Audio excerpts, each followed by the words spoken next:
کہ ان کے گھروں کو اوندے منہ گھرا دیا، یعنی زلزلہ آیا اس طرح کا اور زمین ایسے پھٹ گئی کہ ان کے گھر اوپر کے نیچے، اوپر والے حصے نیچے اور نیچے والے حصے اوپر ہو گئے، اس طرح سے ان کو مطلب تلپٹ کر دیا۔ اور اس کے ساتھ ساتھ آسمان سے پھر کنگر قسم کے پتھر جو ہے وہ بھی لگاتار ایک دوسرے کے بعد تہ در پہ برسائے ہم نے۔ اس طرح سے اس قوم کو بھی غرق کر دیا، اس قوم کو بھی تباہ کر دیا اللہ تعالیٰ نے۔ مسومتاً، جو نشان زدہ تھے، یہ پتھر جو ہیں یہ نشان زدہ تھے، عند ربک، تیرے رب کے ہاں سے، آپ کے رب کی طرف سے یہ پتھر جو ہیں یہ بھی نشان زدہ تھے۔ نشان زدہ تھے یعنی ایک تو یہ ہے کہ وہ پتھر جو ہے وہ نشانے کے اوپر لگتے تھے، جس آدمی کے نشان کے اوپر یا جس آدمی کی طرف وہ پتھر اللہ تعالیٰ نے بھیجے ایگزیکٹلی اس نشانے کے اوپر لگتے تھے۔ یا دوسرا یہ بھی ہے کہ وہ جتنی بستیاں تھیں ان پتھر جو ہیں بستیوں کے اوپر نشانے بن کر ان بستیوں کے اوپر گرے، جس سے وہ پوری کی پوری بستیاں یا ان کے جتنے لوگ تھے وہ سارے کے سارے برباد ہو گئے، یا ان کے اوپر اس طرح سے یہ سزا ملی۔ تو یہ نشان زدہ پتھر تھے تیرے رب کی طرف سے۔ وما اور نہیں ہیا وہ بستی من الظالمین ببعید، ان ظالموں سے ہرگز دور، اور نہیں ہے وہ بستی ان ظالموں سے ہرگز دور۔ یہ آیت کا آخری حصہ جو ہے، اور نہیں ہے وہ بستی ان ظالموں سے ہرگز دور، یہ حضرت نبی کریم صلی اللہ علیہ وسلم سے کو بتایا جا رہا ہے کہ کوئی مشرکین مکہ جو ہے ان سے یہ بستیاں جو ہیں یہ دور نہیں ہیں، ان سے بستیاں دور نہیں ہیں۔ یہ بستیاں آج بھی شام اور اردن اور اس کے علاقے میں، جیسا کہ کل ہم نے دیکھا تھا وادی موسیٰ، مدین جو ہے، اسی مدین یا اسی علاقے میں آگے پیچھے یہ بستیاں جو ہیں وہ آج بھی ان کے کھنڈرات جو ہیں وہ موجود ہیں۔ تو ان کے بارے میں، اور جب یہ قافلے جو ہے یہ مال تجارت لے کر سفر کرتے تھے شام، عراق اور اردن اور اس رستوں سے، تو ان کے رستوں میں اس طرح کی بستیاں آتی تھی، اور ان بستیوں میں یہ جو قوم لوط کی بستی جو ہے یہ بھی آتی تھی، تو وہ ان بستیوں کو دیکھتے تھے، ان کے سامنے یہ بستیاں جن کے اوپر عذاب آیا تھا وہ ان کے سامنے موجود تھی۔ تو ان کے بارے میں یہاں پر اللہ تعالیٰ نے کہا نبی کریم صلی اللہ علیہ وسلم کو کہ یہ جو مشرکین مکہ ہے ان سے یہ بستیاں جو ہیں یہ دور نہیں ہے، یعنی انہوں نے یہ بستیاں دیکھی ہوئی ہیں، ان کو پاس پہلی سٹوریاں جو ہیں وہ بھی معلوم ہے، ان کو پتا ہے، اور اس کے علاوہ جب یہ سفر کرتے ہیں تو ان بستیوں کو وہ پہچانتے بھی ہیں، یا ان بستیوں کے بارے میں ان کو فزیکلی کچھ علم بھی ہے کہ یہ بستیاں ان سے دور نہیں ہیں۔ تو اب بھی یہ پچھلی قوموں کے بارے میں جیسے ان کے ساتھ معاملات ہوئے، ان کی جو حقیقتیں تھیں، کچھ جو ان کو پہلے سے معلوم تھا وہ بھی، اور کچھ یہ قرآن کی آیت میں تو اس کی تصدیق ہو گئی، اور اس میں جو کچھ غلط ملط کچھ ملایا ہوا تھا اسے پاک کر کے جو ایگزیکٹ اور صحیح جو سچ پہ مبنی جو حقیقت تھی وہ بھی اللہ تعالیٰ نے ان آیات میں واضح کر دی۔ تو یہ بستیاں جو ہیں یہ تو ان کے سامنے نشانی کے طور پر آج بھی موجود ہیں، تو کیوں یہ ظالم جو ہیں یہ اب عقل نہیں رکھتے اور نصیحت نہیں پکڑتے۔ وما علینا الا البلاغ المبین۔ الحمدللہ آج ہم نے یہ رکوع بھی مکمل کیا۔ اس کے بابت اگر کسی کو کوئی اضافہ کرنا ہے یا کوئی پوائنٹ ہے تو آپ ضرور ریز کر سکتے ہیں انشاءاللہ۔ جزاکم اللہ خیراً۔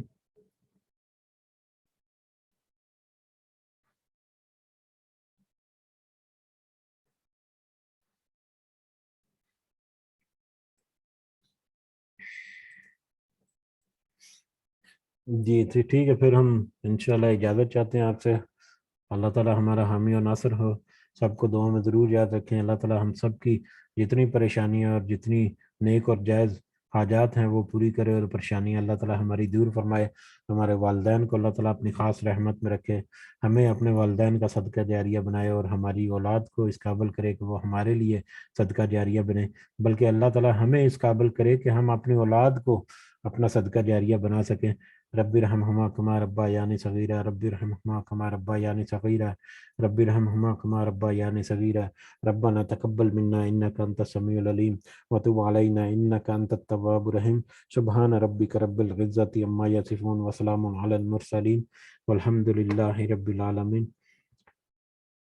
سبحانک اللہم وبحمدک اشہد ان لا الہ الا انت استغفرک واتوب الیک۔ جزاکم اللہ خیرا۔ السلام علیکم ورحمۃ اللہ وبرکاتہ۔